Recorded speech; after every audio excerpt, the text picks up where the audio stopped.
Sí, eso ya. Buenos días. Vamos a dar comienzo a nuestras actividades de seminario que organiza el Centro de Estudios de Derecho Penal. Bueno, agradecer a quienes nos acompañan de forma presencial en esta sala y también agradecer a quienes también están participando por vía online. En esta oportunidad, bueno, nos acompaña el profesor doctor don Omar Palermo, es ministro de la Corte Suprema de la provincia de Mendoza, en Argentina, es profesor de Derecho Penal de la Universidad Nacional de Cuyo, es doctor en Derecho por la Universidad Pompeu Fabra, es de la Escuela del profesor Silva Sánchez, y este, bueno, es un motivo ya del cual nos une, aparte de la amistad que personalmente tengo con el profesor Palermo, también nos une el que estamos vinculados por la Escuela del profesor Silva Sánchez, un eh, catedrático, investigador de gran eh, importancia y relevancia en la ciencia penal argentina y latinoamericana. Importantes obras en distintos ámbitos del derecho penal han sido elaboradas por el profesor Palermo. Para nosotros es un gusto tenerlo acá presente. Muchas gracias, Omar, que está participando además como académico en nuestro programa de Magíster en Derecho Penal. En esta oportunidad, el profesor Palermo nos va a presentar el tema autorresponsabilidad y posición de garante del empresario, un tema que tiene particular importancia hoy día para nosotros, pues a raíz de la dictación de la nueva ley de delitos económicos, es importante saber y conocer la posición del profesor Palermo en esta materia y, bueno, conocer también cuáles son las particularidades que tiene determinar la responsabilidad de los directivos en esta materia, por lo cual hay mucho por conocer y tratar en esta materia. Así que sin más, profesor, tiene la palabra. Muchas gracias, buenos días a todos, a todas por estar acá. Gracias por la presentación, Raúl. Encantado de estar en esta facultad, a la que vengo viniendo ya desde hace ya no sé cuántos años, pero muchos ya, me falta saberlos o no decirlos, pero estoy feliz de estar acá y de estar en este país y estar en esta universidad tan querida para mí. Así que muchas gracias por la invitación. Efectivamente, el tema es un tema, digo, si pudiéramos eh, avanzar sobre cuál sería la temática, diría que si se puede hablar de posición de garante por el control de otras personas, ¿no? Digo, si una persona que lleva adelante el hecho, que ejecuta el hecho de manera autorresponsable, puede ser otro responder por el hecho de ese sujeto, ¿no? Digo, las posiciones de garante se explica mucho en el ámbito, se aplica mucho, sobre todo en Alemania y en España, al empresario, a los delitos económicos. Bueno, si se puede ser garante de un sujeto o deber de control sobre personas plenamente autorresponsables. Esa es un poco la temática de hoy, porque el delito económico tiene sus particularidades, ¿no? Digo, uno piensa en el delito paradigmático del homicidio, del robo, y bueno, la ejecución cumple un papel fundamental. Digo, el momento del hecho, la ejecución es lo que decide la autoría y también la intervención delictiva en esos casos. La particularidad es que por eso no ofrece demasiados problemas para la doctrina tradicional que autor sea considerado quien ejecuta el hecho y partícipe que interviene en la fase previa, ¿no? Pero, claro, a medida que se va complejizando la realidad social, a medida que se va incorporando estos fenómenos de imputación en el ámbito de la empresa, esa teoría empieza a crujir, empieza a tener problemas. Y entonces hay que desarrollar una teoría que permita explicar por qué el empresario responde a pesar de que no comete, generalmente no es el ejecutor del hecho, y por qué los ejecutores muchas veces van a tener menos responsabilidad que quien interviene en la fase previa. Con lo cual, termina siendo decisiva la cuestión de cuál es el fundamento de la punibilidad de quien interviene en la fase previa. Eh, Normalmente el ejecutor del hecho en el ámbito de la empresa es un subordinado. Ese subordinado muchas veces está alcanzado por la teoría de las conductas neutrales, por la teoría de los comportamientos socialmente adecuados, en la idea de que se le aplica un ámbito de prohibición de regreso. Eh, Ese sujeto es el que ejecuta el hecho y el que interviene en la fase previa es el empresario o en quien el empresario haya delegado su función. Entonces, la primera cuestión es esa. ¿puede fundamentarse la responsabilidad por el hecho en una posición de garante sobre la base del control de personas o cosas peligrosas, que es un poco el fundamento que se esboza para estos casos? ¿Puede fundamentarse en eso? Eh, la segunda pregunta es, ¿cómo se tiene que dar, si es posible, esa fundamentación? ¿Cómo se tiene que dar la relación entre el superior jerárquico empresario o la persona que a este haya delegado y el inferior jerárquico? ¿Cómo se da, cómo la teoría de los deberes de garante presenta esta relación, ¿no? Una relación basada sobre la idea de desconfianza, es decir, hay que controlar, hay que vigilar. Entonces, en el ámbito del Consejo de Administración, donde la responsabilidad es horizontal, ¿cómo debe jugar esa relación? Es una relación de control recíproco, y entonces vigilancia, y entonces todos intervienen, son vigilantes y vigilados a la vez en el ámbito del Consejo de la Administración. ¿Y cómo es en las relaciones verticales entre el superior jerárquico y el subordinado jerárquico? ¿Es también una relación de confianza o es una relación de desconfianza o es una relación de separación de esfera? Cada uno responde por su propia intervención.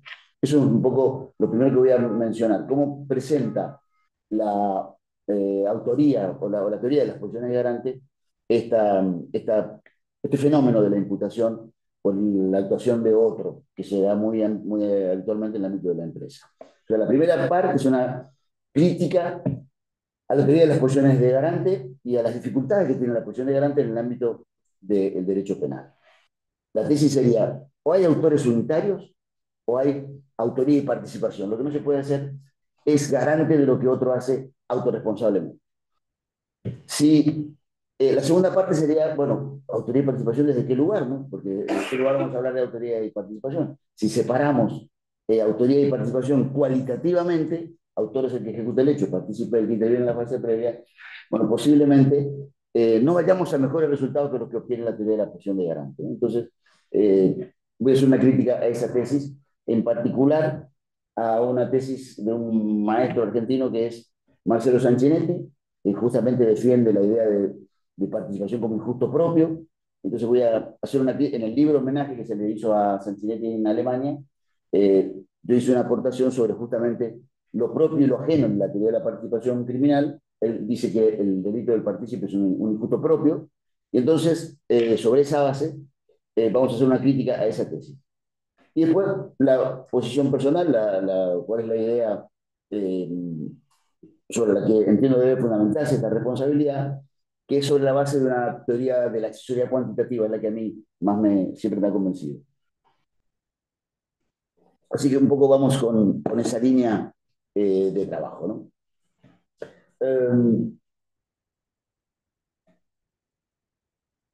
El punto de partida para los partidarios de la teoría de la posición de garante es la competencia del empresario. El empresario se dice es garante de los hechos que realiza el subordinado. Es garante. Ese es el ámbito de la competencia. Para la construcción de esta responsabilidad del garante por el hecho de otro, el argumento más fuerte es el de la autoría no ejecutiva. O sea, quien interviene en la fase previa del garante no es el que ejecuta el hecho, pero es autor pese a la no ejecución del hecho. ¿Por qué es autor? Porque es garante debido a que se dice controla a la persona que debe controlar, vigilar a la persona que comete el hecho. Ese control es sobre la base de un principio de desconfianza o confianza, eso lo vamos a ver. Y la competencia del empresario es lo que justifica su responsabilidad por el hecho del subordinado. Esa competencia normalmente en el ámbito de la empresa es delegada. Es decir, la posición de garante del empresario es delegada del empresario a un subordinado. Esa delegación produce cambios, el control del riesgo pasa a manos del controlado, del subordinado, y el empresario conserva, sin embargo, una posición de garante que es la conservación del control, de la vigilancia de ese comportamiento. Hay deberes de control. Es decir, que no es que la posición de garante se difumine, sino que se transforma. Es decir, la posición de garante del empresario no es que cuando se delega, no es que se pierda, sino que se transforma. Se transforma en deberes de vigilancia. ¿Cuáles son esos deberes de vigilancia? ¿O cuáles son los deberes que se debe un empresario para delegar esa posición de garante? bueno, tiene que seleccionar bien a la persona que le va a reemplazar. Tiene un concurso selectivo de la persona que va a ser el delegado. Tiene que capitalizar al delegado, tiene que formarlo, tiene que dotarlo de medios, tiene que controlarlo, pedir informes y a la vez inspecciones periódicas eh, sorpresivas, es decir, tiene deberes de vigilancia y control sobre la actuación del subordinado. Esa es la obligación que tiene el empresario respecto al delegado cuando delega esa posición de garante que se transfiere, pero no totalmente, sino que se transforma. El control del riesgo queda en manos del delegado y el delegante tiene los deberes de vigilancia para ver cómo el delegado está, digamos, controlándose. Claro, lo que no se puede pedir es que el delegante, perdón, realice todo el cuidado, la vigilancia, porque si el delegante tiene que ocuparse de todo lo que hace el delegado, la delegación carece de sentido. Entonces, una actitud del delegante que no haga inútil la delegación. Por lo tanto, la posición originaria del delegante pasa a manos del delegado, el delegado tiene el control directo del riesgo, el delegante tiene deberes de control o deberes de vigilancia. ¿Cómo se rige esta relación delegante-delegado, ¿no? O la relación del superior jerárquico con el subordinado? Es una relación que se basa en separación de esferas, cada uno responde por su propio ilícito, por su propia autoridad, no tiene deberes de procurarse conocimiento, que caracteriza al principio de separación de esferas. No existe neutralización de riesgos, el deber de neutralizar el riesgo lo tiene el delegado y no el delegante. El conocimiento de una posible, los conocimientos especiales para el delegante, si lo que rige es la separación de esfera, no tiene ninguna importancia, no tiene deber de evitar el delegante, y por lo tanto solo tiene la responsabilidad por infracción de deberes de solidaridad misma. Si lo que rige entre el delegante y el delegado, entre el empresario y el subordinado, es una relación de separación de esfera, no hay más que omisión de auxilio como un tercero cualquiera que está desvinculado de la empresa, ¿no? Esto no suena bien en el ámbito del sector empresarial, ¿no? La empresa es de algún modo un ámbito de lealtad, un ámbito de mundo común, aunque no de deberes positivos institucionales, pero sí por lo menos de cierta institucionalidad o cuasi institucionalidad de esos deberes. Por lo tanto, la separación de esfera no explica bien la relación entre el subordinado y el superior jerárquico en el ámbito de la empresa, ¿no? La otra posibilidad es, bueno, confianza. Lo que hay es una relación de confianza. ¿Qué sería la relación de confianza? Que una vez que se ha cumplido con la selección correcta del delegado, una vez que se ha cumplido con la capacitación, con la capitalización, con los controles recíprocos, con los pedidos de informe, bueno, dice, si ya cumplió con todo eso, yo ya puedo confiar en que el delegado va a cumplir con su tarea. Entonces, que no tiene más deberes de obtener conocimiento. Ahora, la confianza supone que no hay deber de tomar conocimiento, que yo puedo confiar en lo que hace el otro. Pero si por alguna razón obtengo el conocimiento, tengo el deber de corregir y tengo el deber de alertar y corregir, ¿no? Ahí que cumple una función importante el compliance. Si yo informo, por alguna razón el compliance toma conocimiento de un hecho delictivo en el ámbito de la empresa, ese principio de confianza cesa porque no hay deber de obtener el conocimiento, pero sí hay deber de activar esos conocimientos una vez que se han obtenido. Por lo tanto, tampoco es el principio de confianza, ni se sirva lo específico de la relación entre garante y, y el delegado que ejecuta el hecho, ¿no? Lo propio de esta relación, dicen los partidarios de esta posición, es que lo propio es la relación de desconfianza, ¿no? Lo propio de la relación entre subordinado y superior jerárquico es una relación de desconfianza, es un principio de desconfianza que me obliga permanentemente a obtener conocimiento. ¿Cómo obtengo el conocimiento? Informes, controles, inspecciones, y además de tener un delegado que cumpla con capacidad y con idoneidad esa función. Por lo tanto, desconfianza significa vigilancia. Desconfianza significa control respecto a la actuación del delegado. Eh, Esta sería un poco el primer punto. Sí, bueno, ya tenemos que se es garante sobre la base del control de otras personas, la posición de garante clásica de Armin Kaufman, el control de otras personas.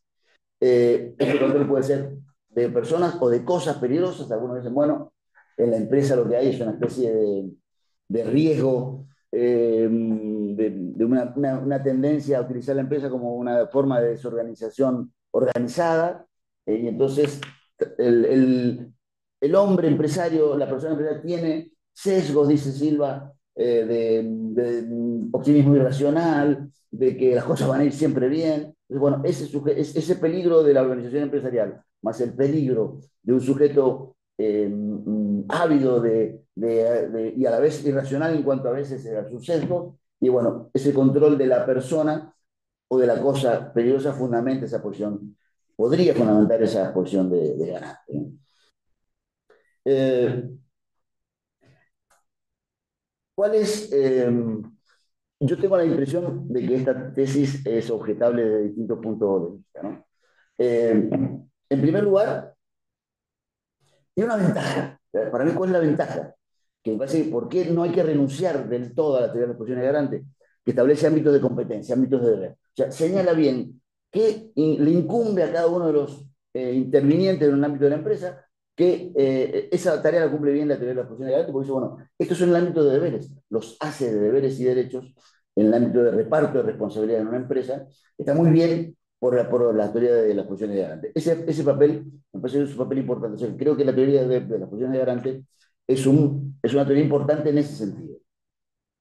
Esa es la ventaja, ¿no? Ahora, después, ¿por qué debo yo responder por el hecho de otro cuando el otro es una persona autorresponsable? Yo tengo que explicar muy bien la fuente, ¿no? Y la fuente de las posiciones de garante justamente no aparece como muy clara, ¿no? Digo, el control de personas peligrosas, esa posición de garante está pensada para inimputables, no para el ámbito de la empresa. Cuando la empresa habla de control de personas peligrosas, son personas autorresponsables, con lo cual es muy difícil, muy forzada esa interpretación de que esa es la fuente de la posición de garante, el control de personas. Yo puedo controlar a mi hijo de 5 años no sé, una cristalería para que no tire abajo todas las copas de cristal que hay en esa cristalería, pero no puedo ocuparme, responder por lo que hace otro responsablemente cuando por el control de personas peligrosas. Eso es más bien para los inimputables. La responsabilidad por el control de cosas peligrosas. ¿Por qué cosas? Porque lo mencionaba recién, la empresa podría ser algo peligroso. La empresa generaría un riesgo especial o la construcción de ese sujeto de empresario o del derecho penal económico, que es ese sujeto, ese optimista irracional ávido de negocios. Entonces, hay otras teorías que lo explican un poco mejor. Dominio jerárquico basado en la superioridad informativa de los administradores. El empresario o la persona que lo ha delegado tendría una especie de su capacidad de controlar el conocimiento de la empresa. Eso es más bien para definirlo como autor o como partícipe, pero no para decir soy garante de todo lo que se hace en el ámbito de la empresa, ¿no? O por el control sobre la propia organización. Dice, bueno, en la medida que, esa es la tesis de Foucault, la medida que tengo el control de todo, bueno, tengo esa posición de garante respecto a los hechos de los subordinados. Primera crítica, entonces, no está claro que aquí haya una fundamentación potente, clara, decisiva sobre cuál es la posición de garante, de por qué tengo que responder por el hecho de... Entonces, la primera debilidad, ya la fuente aparece, de la posición de garante aparece como cuestionada, ¿no? Y a partir de ahí, digo, pareciera que la posición de garante del empresario no tiene consecuencias sistemáticas, ¿no? Digo, no solo lo de la fuente, sino, y lo de la autorresponsabilidad, sino la idea de que lo contrario a la posición de garante es lo colectivo, ¿no? La autoría y la participación. Por lo tanto, la posición de garante atomiza las responsabilidades. Es decir, cada garante es individualmente responsable en el ámbito de la empresa. La posición de garante tiende a atomizar y no a explicar el fenómeno de la responsabilidad penal de la empresa como un fenómeno colectivo. Digo, la gracia de la responsabilidad penal en una empresa es lo colectivo, no lo individual, no la suma. Por tanto, sería una especie de retorno al concepto unitario de autor. Y este concepto unitario de autor no puede explicar el carácter social del comportamiento en el que intervienen varias personas. Por lo tanto, la segunda consecuencia es, no está debidamente fundado en la posición de garante. No se puede fundamentar por qué respondo por lo que otro sujeto autorresponsable hace. Tercero, las aportaciones se atomizan las consecuencias son similares al de un concepto unitario de autor. Esta idea de la vinculación con el concepto de unitario de autor tiene consecuencias sistemáticas. La accesoriedad no existe, se decae la accesoriedad. Por lo tanto, el comienzo de ejecución de la tentativa, si se toma en serio la idea de que el empresario es garante, debería comenzar mucho antes de la realización del hecho. Porque ¿cuál es la accesoriedad que se pregona en este ámbito? La accesoriedad que se pregona es, bueno, el sujeto es garante por los hechos del subordinado, pero ese deber de garantía, ¿cuándo va a ser punible? Cuando se ejecute el hecho. O sea que la ejecución del hecho sería una especie de condición objetiva de punibilidad. Pero si la ejecución del hecho es una condición objetiva de punibilidad, que se castigue después no quiere decir que no haya que adelantar punibilidad, digamos, que no haya el momento del comienzo de la ejecución es para el garante que tiene deberes de control, es anterior, mucho tiempo atrás respecto a la ejecución del hecho. Por lo tanto, la teoría de los deberes de garante produce adelantos de punibilidad debido a esa accesoriedad en sentido débil que tiene esa actividad. Y además conduce, si cada uno de los garantes, si se rompe el concepto de accesoriedad, porque acuérdense que Roxil decía, bueno, los delitos de comisión por omisión son todos delitos de infracción de deber, por tanto no hay el concepto indiferenciado del emitente de Roxil, dice, bueno, por tanto no hay autoría y participación, son todos autores. Si son todos autores, esto es que lleva a la conclusión de que hay un comienzo de la tentativa individual para cada uno de los intervinientes. Hay una solución individual de la tentativa. Cada autor y cada interviniente comienza individualmente esa tentativa. Por tanto, no era la norma que se debe cumplir, no es la norma del hecho, no es la norma de la realización del tipo, sino la que infringe individualmente cada uno de los garantes. Esa es la solución individual de la tentativa, por oposición a la tesis que a mí más me gusta, que es la solución global, es una consecuencia sistemática de esta teoría de las posiciones de garante. Por lo tanto, la conclusión provisional es, la teoría de las posiciones de garante sirve y mucho para determinar ámbitos de competencia, ámbitos de deber, hay que usar la teoría de los deberes de garante, hay que especificar cuáles son sus responsabilidades y sus deberes, pero no puede derivarse allí la responsabilidad penal del empresario o de los subordinados que también ejercen esa función. Ahora, solucionado el problema, vamos a la autoría de la participación. Entonces no es posición de garante, vamos a la teoría de la autoría de la participación. ¿Se solucionó el problema? No tanto. No tanto. ¿Por qué? Porque también la teoría de la autoría de la participación tiene problemas. Si nos basamos en la tesis clásica de que autor es quien ejecuta el hecho y partícipe es el que interviene en la fase previa, es una diferencia cualitativa entre autores y partícipes, la responsabilidad del partícipe es difícil de fundar. ¿Por qué es difícil de fundar? Porque el autor es el que infringe la norma que dice no matar a otro, en cambio el partícipe que interviene en la fase previa no mata a nadie, por lo tanto infringe una norma derivada, o lo que dice Sánchez, una norma mínima.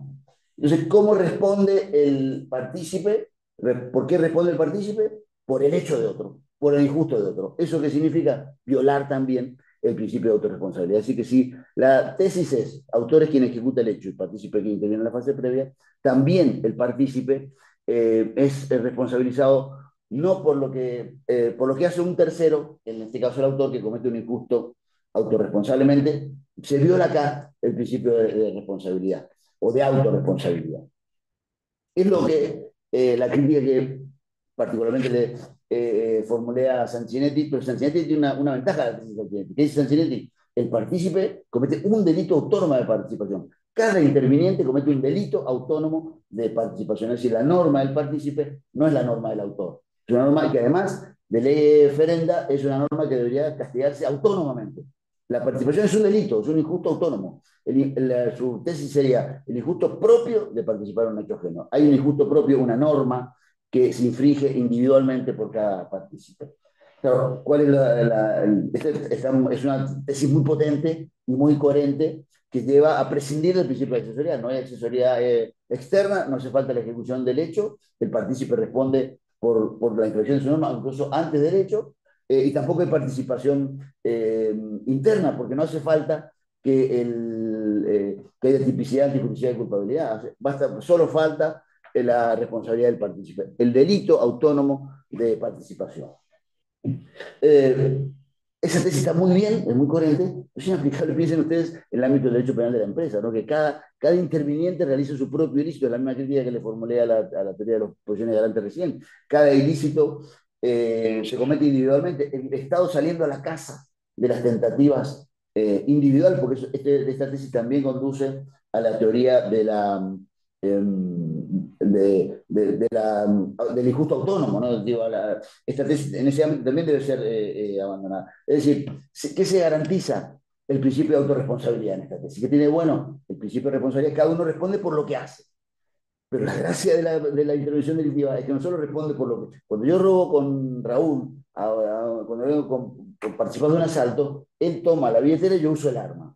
La imputación recíproca de ese aporte es lo que justifica la intervención de... No, no es que cada uno responde solo, pues, si yo respondiera solo por la amenaza del arma, sería solo una amenaza y Raúl un hurto de una billetera.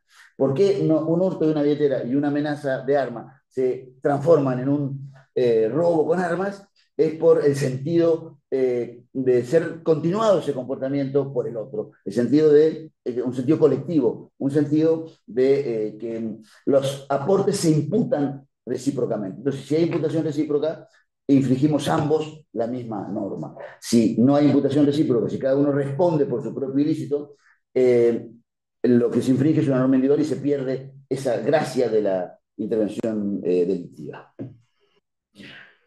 ¿Cuál sería entonces la crítica que le cabe a este tema? También la optimización de los aportes, la imposibilidad de la imputación recíproca. El principio de la autorresponsabilidad se tomó como una ventaja. Bueno, lo bueno de Sanchinetti es que garantiza que cada uno responde por su propio hecho. Pero es una concepción muy naturalista del principio de autorresponsabilidad. Y el principio de autorresponsabilidad también garantiza la coautoría cuando todos ejecutan el hecho, y sin embargo, no hace falta un entendimiento tan de mano propia para fundamentar esa autorresponsabilidad. La tesis de Sanchinetti, como creo yo, la tesis de los deberes de garante, adelanta a casi ninguna discusión, adelanta punibilidad a las etapas anteriores a la ejecución del hecho. Y también la tesis de Sanchinetti lleva a la solución individual de la tentativa, es decir, el Estado tiene que salir a la casa de tentativas inacabadas de delitos empresarios, ¿no? Es decir, que además, si el injusto es autónomo, al que se castiga, el injusto es el que es autónomo, también debe regir otra cosa para el autor, digamos. El autor ejecuta una norma máxima, infringe una norma máxima, el partícipe una norma mínima. ¿Qué problema tiene esto para el derecho penal empresario? Que el que interviene en la fase previa infringe una norma mínima y el que interviene en la ejecución del hecho, el empleado que levantó la compuerta por el cual se vierte un vertido contaminante, ese trabajador responde por la ejecución. La norma máxima la infringe el más débil de la cadena de responsabilidad y la norma mínima la infringe el máximo responsable. Por lo cual, la tesis de Sanchinetti tampoco termina siendo una gran explicación, me parece a mí, para los problemas que presenta la autoridad en el ámbito de la empresa.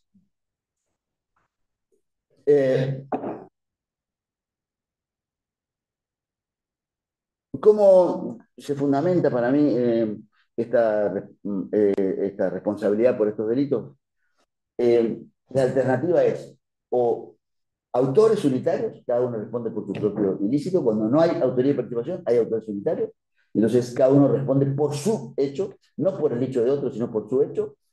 O hay colectivo, hay un conjunto de personas que intervienen en el delito sobre la base de la división de tareas, y entonces la división de tareas es lo que explica que entre los intervinientes hay un sujeto colectivo, un sujeto compuesto por todos quienes se han dividido tareas para cometer el hecho, y ese colectivo responde por el hecho. Así que o autores unitarios o actuación conjunta. Esa es la única alternativa que yo entiendo posible en derecho penal. Por tanto, no creo que corresponda acá el ámbito de la posición de garante como responsabilidad individual. ¿Cómo se construye este colectivo, este conjunto de personas que forman parte de los que van a ser responsables por autores o partícipes sobre la base de la división de tareas? La primera tarea que tiene que ser el penalista, el juez, el defensor, el fiscal, es: ¿tengo colectivo, tengo actuaciones que no forman parte de este colectivo? ¿Tengo accesoriedad o tengo provisión de regreso?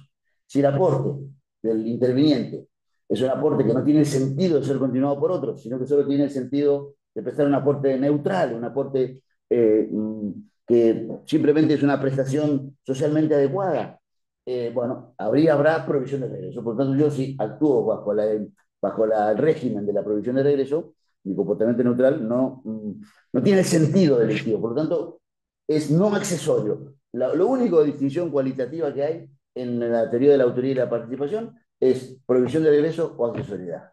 La provisión de regreso desvincula al interviniente del suceso lesivo, no tiene sentido ser continuado por otros. Cuando hay sentido colectivo es que hay accesoriedad. Primera tarea: distinguir accesoriedad de la provisión de regreso. Tengo accesoriedad porque el aporte que realizo tiene sentido de adaptación al hecho, tiene sentido de continuación del hecho. Tenemos que ver cómo se forma ese colectivo, con quiénes intervienen en ese colectivo, qué papel cumple el empresario, qué papel cumple el director o el gerente de esa empresa, qué papel cumplen los empleados. Siempre es una provisión de regreso para el trabajador, y el que abre la compuerta y no sabe ni qué líquido va, posiblemente sea un sujeto que no va a ser imputado, se le aplica la provisión de regreso. Pero a veces hay un delito menor y el fiscal decide no imputarlo para tenerlo como testigo en el suceso y poder acreditar el hecho. O a veces podrá ser, si además de levantar la compuerta para que pase el vertido contaminante, además espera que se vaya la policía que está cerca del lugar, apaga las luces de la empresa para que no se vea. Bueno, en fin, si termina siendo actos de adaptación, a veces ese trabajador puede ser imputado como partícipe. Pero la idea es que el colectivo se forma con quienes intervienen en la fase previa y con quienes ejecutan el hecho. Entre todos los intervinientes, si no hay provisión de regreso y hay división de tareas, hay un colectivo. De ese colectivo responden todos los que forman parte de ese colectivo. Una vez que se comprobó la división de tareas y se comprobó que todos forman parte de ese colectivo es el que ejecuta el hecho. Por lo tanto, la persona colectiva infringe una norma. Ese conjunto de personas que forma el colectivo que comete el hecho infringe una norma. ¿Cuál es la norma? La norma que dice matar a otro, la norma que contamina, la norma del tipo. Todos los intervinientes infringen solo una norma, la norma que dice no matar, la norma que dice realizar el tipo. No infringe cada uno una norma independiente como pretenden los partidarios del concepto restrictivo de autor. Acá la única norma que le interesa al derecho penal, lo demás son normas previas que pueden ser generar responsabilidad policial, obliguen Haiten, como dice Jacob, o norma en sentido autónomo, pero de la cual las consecuencias sistemáticas de esa norma en la fase previa es solo que frente a ese ataque solo cabe estado de necesidad defensivo o actuación policial que evite ese hecho, pero no hay en la fase previa ninguna norma con consecuencias penales que se infrinja. Por lo tanto, la única infracción de la norma que lleva a cabo todos los que intervienen en el hecho es la realización del tipo. ¿Qué consecuencias tiene esto para la tentativa? Que la tentativa pasa una vez de la preparación a la consumación o de la preparación a la ejecución. ¿Qué quiere decir eso? Que no se empiezan el Estado no puede andar a la caza de tentativas individuales en la etapa previa a la ejecución. La única norma que se infringe es la ejecución, por lo tanto la tentativa es preferible la solución global. La tentativa pasa una vez del comienzo de ejecución, de la preparación al comienzo de ejecución.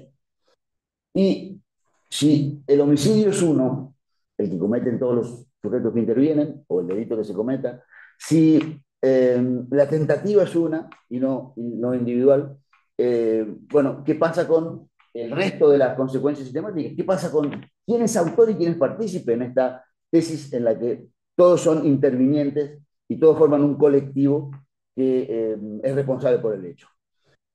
Bueno, ¿quiénes son los que intervienen? ¿Cómo se determina esa distinción cuantitativamente? Cuantitativamente y no cualitativamente, como pretende el concepto restrictivo autor.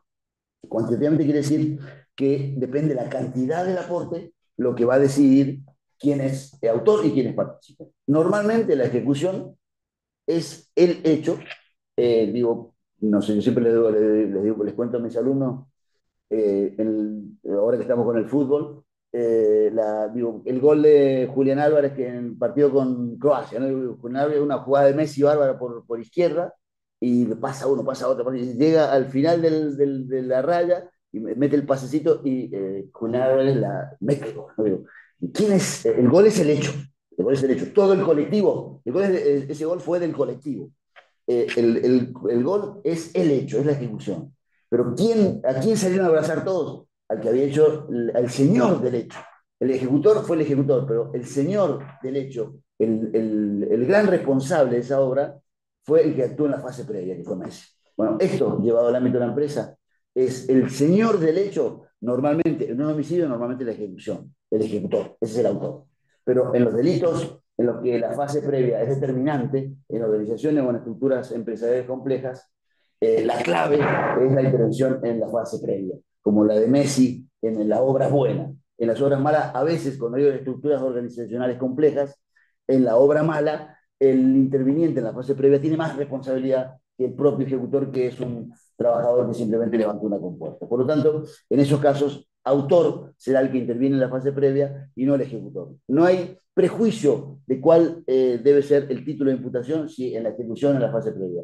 Todos cometen el hecho, todos ejecutan el hecho, el que interviene en la fase previa a través de la mano del ejecutor. Sin embargo, el que interviene en la fase previa en un delito económico en una empresa normalmente será autor o coautor y el que ejecuta el hecho normalmente será partícipe. Es decir, una distinción estrictamente cuantitativa entre autores y partícipes. Podemos hablar de asesoría, qué pasa con el dolo y la imprudencia, eh, y habría que ver en qué medida esta teoría es adaptable al derecho penal chileno, pero eso lo podemos dejar para la discusión, no sé cuándo. Cuándo no, está bien, bueno, yo lo dejaría acá y en todo caso que sea para la discusión. Muchas gracias por decir y por haber venido. Bueno, le damos las gracias, profesor Palermo, por su bueno, exposición bastante interesante que deja sin lugar a dudas a varias interrogantes. Entonces aquí se abre el espacio para las preguntas, invitándolos a quienes están presencialmente y también a quienes nos acompañan por vía online. No sé si alguien quiere hacer alguna consulta vía online. No sé, Felipe, ¿tú lo estás viendo eso, controlando?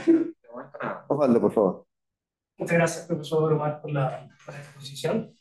Tiendo a estar completamente de acuerdo con usted en lo que habla de la exposición, y además que yo creo que permite clarificar varias cuestiones que son problemáticas. O sea, a mi juicio, y ahí creo que, no sé si el Rodrigo me puede ayudar un poco más, el gran problema de la atribución de responsabilidad penal general asociada a la posición de garantía que permite responder supuestos bastante fáciles. Es decir, la madre, el padre que permitieron, no sé, que la niña y el niño murieran de hambre o que escalaran un lugar peligroso y cayeran. Intuitivamente es muy fácil decir, efectivamente, ellos no previnieron el resultado lesivo, por tanto, el núcleo del injusto va a ser no haber prevenido el delito. Pero no, en ámbitos más complejos, yo creo que eso se traduce en una simplificación. O sea, usted se le va a atribuir el resultado, incluso hablando de resultados en sentido metafórico, porque muchas veces la gran mayoría son delitos de mera actividad, pero en el sentido, se le va a atribuir el delito, ¿no es cierto?, cometido como si fuese una imputación completamente autónoma, más bien de un sentido, ¿no es cierto?, restrictivo de autor. Y ahí la configuración de especie como de mandato infringido es muy simplista. Usted no previno el delito. En cambio, yo creo que si uno asume como correcto una dimensión más global, que además tiene todo el sentido en un contexto organizacional, el, el, el fundamento de una imputación yo creo que se clarifica mucho más. Porque efectivamente puede ser o que su intervención omisiva fue tan importante que vamos a considerar que usted es autor y el ejecutor, en el caso de los delitos medioambientales, algo más bien circunstancial, subsidiario, importante, efectivamente podría ser considerado incluso un partícipe, o al revés, es decir, su intervención consistió, por ejemplo, en no haber fiscalizado la firma de un documento que era fundamental, y por tanto eso puede significar que a lo mejor entendemos que es su intervención cuantitativamente menor y usted puede ser perfectamente considerado cómplice. Yo no sé si usted está de acuerdo Sí, con esta diferenciación, pero la ventaja es que permite tener un respaldo un poco más objetivo de cuál fue la intervención, cuál era el comportamiento esperado que usted, ¿no es cierto?, no realizó. Y obviamente eso no puede ser expuesto. No puede tratarse simplemente de una opinión de la persecución del tribunal de, ¿no es cierto?, es que nosotros esperábamos que usted hubiese hecho todo lo posible por prevenir el delito, porque también ese tipo de razonamiento no coincide con la realidad de cómo se llevan a cabo los negocios. O sea, hay delegación de funciones, es necesaria la delegación de funciones, uno no puede estar encima de todo, porque si no, en forma el negocio no sería posible. Y esto permitiría entonces, de alguna forma, poder valorar eh, la delegación real de competencias, cómo está efectuada, cómo debió haber sido también, pero sustentar la imputación en base a criterios un poco más, que puede sentar mayor certeza también de cuál es el comportamiento esperado. Yo creo que ahí tiendo a coincidir con usted en que el problema de la posición de garantía es que no permite también ir promoviendo mayores niveles de certeza en el sentido de qué es lo que se espera de una persona y que desde el punto de vista de la legalidad es fundamental. Es decir, a ustedes le podemos atribuir porque infringe un comportamiento que es más bien sabido y no es simplemente cualquier cosa. Así que no está muy de acuerdo y esto además puede permitir eh, complementar a futuro con mayor nivel de conocimiento de teoría organizacional, o sea, de cómo se llevan a cabo los negocios. muchas Muchas gracias. gracias. Gracias por tu intervención, Osvaldo. Yo coincido con lo que me parece que, lo cual no significa que la teoría de la posición de garante quede inutilizada. Me parece que sirve mucho para establecer cuáles son los ámbitos de deber, los ámbitos de competencia, pero no explica por qué respondo yo por lo que hizo otro. Para que yo responda por lo que hizo otro, el otro tiene que haber estado vinculado conmigo sobre la base de una división de tareas. Quien ejecuta el hecho, yo también ejecuto el hecho, solo a través que de la mano del ejecutor. Por lo tanto, esa diferencia me parece no solo terminológica, sino una diferencia profunda, conceptual, que todos los que forman parte del colectivo ejecutan el hecho, por eso la norma es una, la definición del tipo, aunque no lleve de mano propia esa ejecución. Gracias. Sí. Disculpa, sí, solamente para complementar. Lo que pasa es que en un contexto organizacional tiene todo el sentido. También la intervención omisiva. Porque algo se esperaba, ¿no es cierto? Se trabaja sobre flujos de procesos.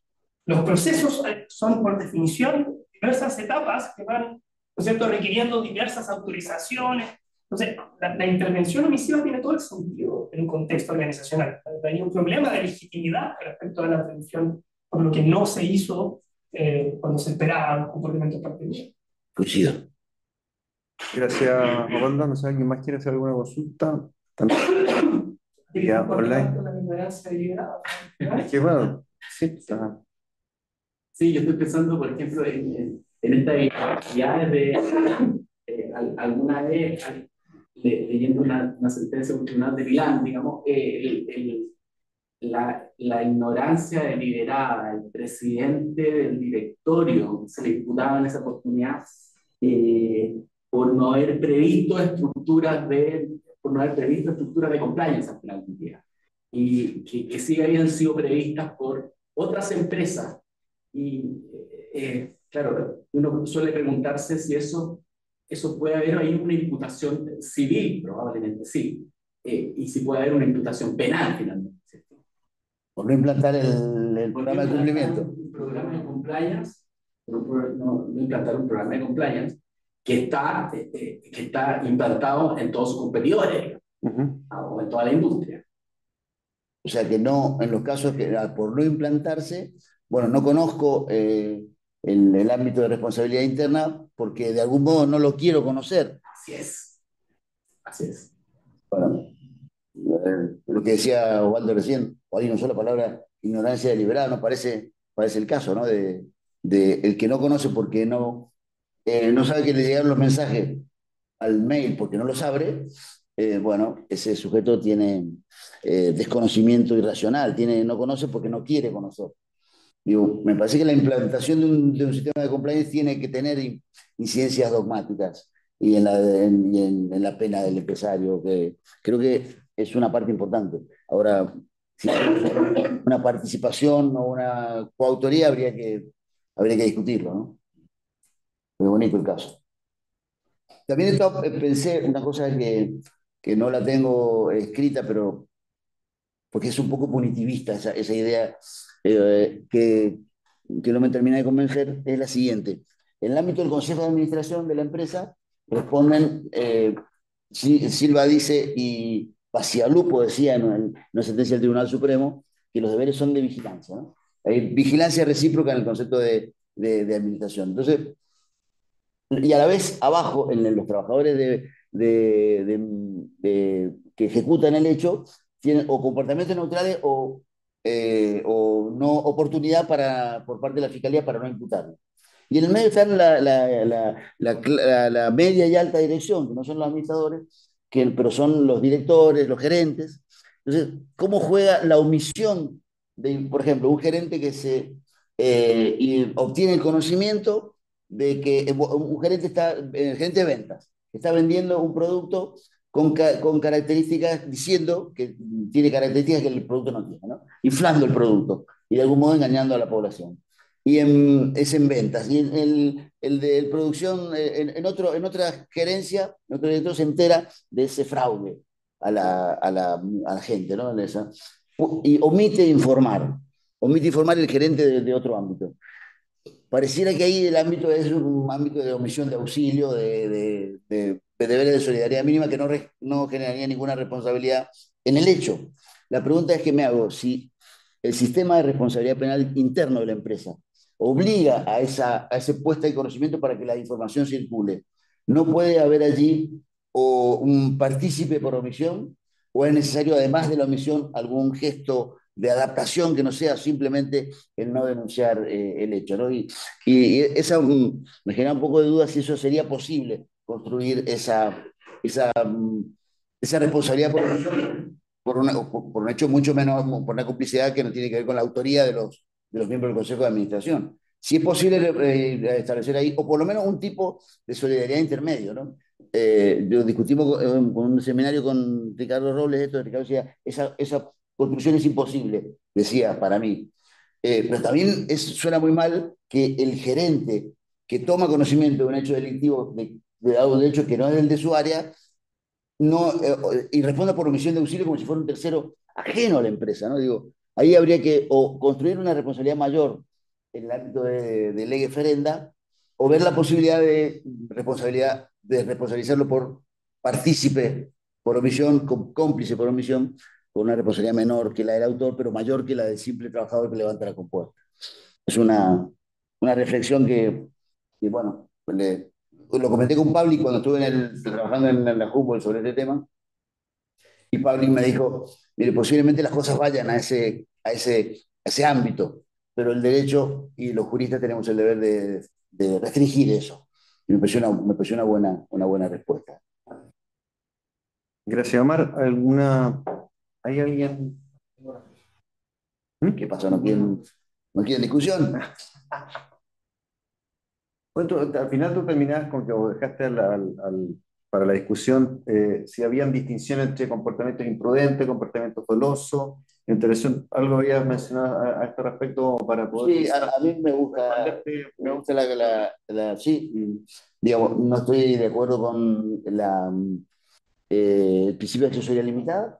Me parece que el principio de accesoría limitada tiene problemas, entonces prefiero una accesoriedad estricta, una accesoriedad, solo quienes intervienen culpablemente en la división de tareas solo pueden ser parte del colectivo. El colectivo se forma con personas autorresponsables y por lo tanto un incapaz de culpabilidad no forma parte del colectivo, no expresa sentido.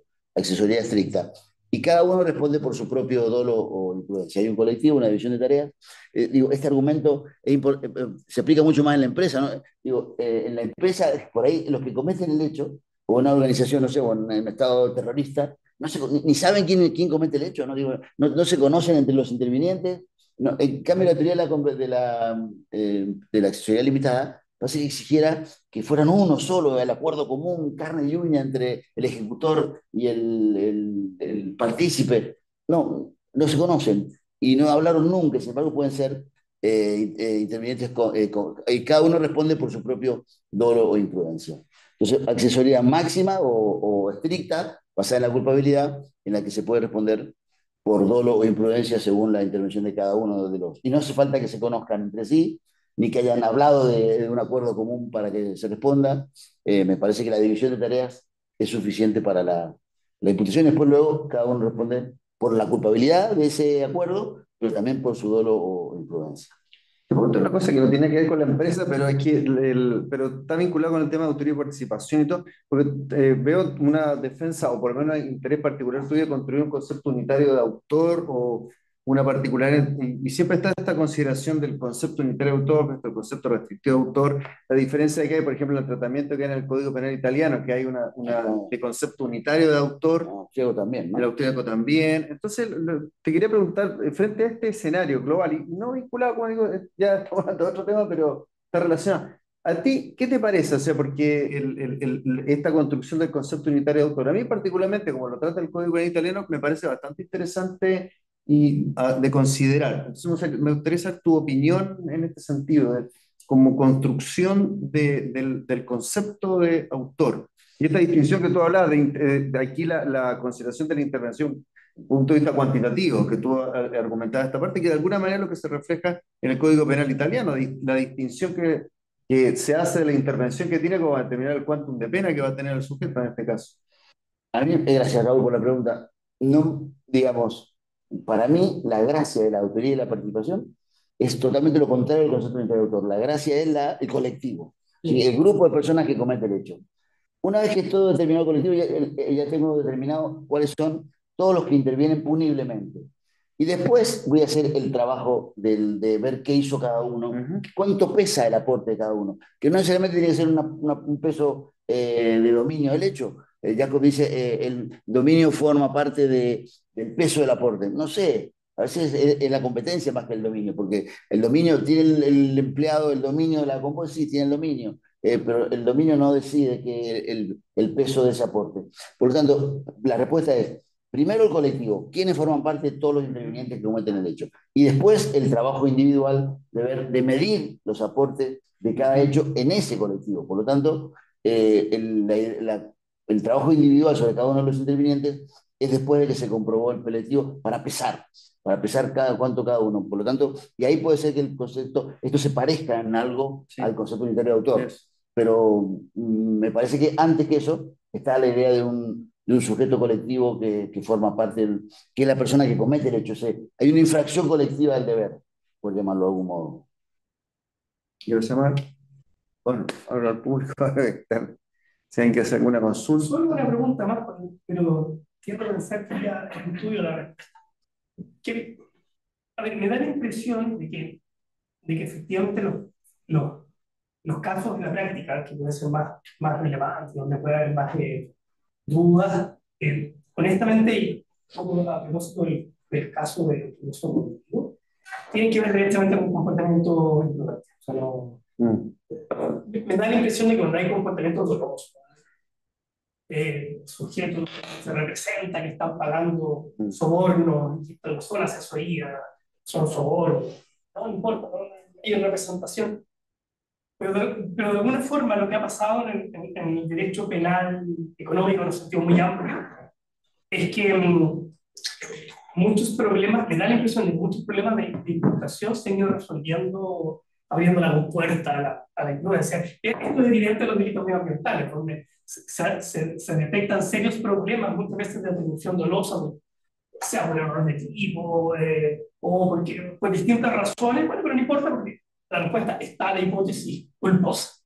Entonces, ahí mi pregunta es más bien de política criminal. Si usted estaría de acuerdo que en algunos ámbitos, especialmente en el derecho penal de la empresa, le abriéramos esa puerta y tuviésemos siempre una alternativa culposa o por ningún motivo. No, no, me parece que sí, si el delito es culposo, incluso la teoría de la autoría y la participación no tiene que quedar limitada a los delitos dolosos. También no me sé a pie juntillas la legislación chilena, que dirían la doctrina chilena sobre la autoría y la participación imprudente.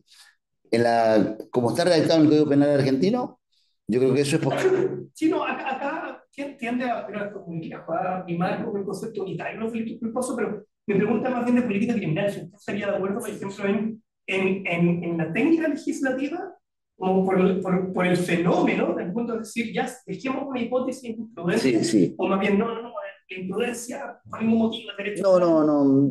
Me lo tenía que pensar un poco más, pero tiendo a pensar como tú, que ahí no hay problemas para legislar sobre imprudencia ahí, me parece. Bueno, ahí lo cierro entonces ya. Bueno, Marta, agradecemos mucho Gracias. tu participación. Gracias. Dejaste espacio con varios temas a Sí. tratar, porque si bien es cierto, estábamos centrados en el tema de criminalidad económica, en fin, derecho penal de la empresa, pero también hay discusiones que van más allá de eso, del concepto de autor. Bueno, y siempre está abierto, siempre es un tema que da lugar a bastantes discrepancias teóricas. Así que bueno, agradecemos la participación de los presentes y también de quienes nos acompañan por vía online. Y bueno, los invitamos a que nos sigan a través de las redes sociales, en el cual damos a conocer todas las actividades que nosotros estamos realizando. Muchísimas gracias.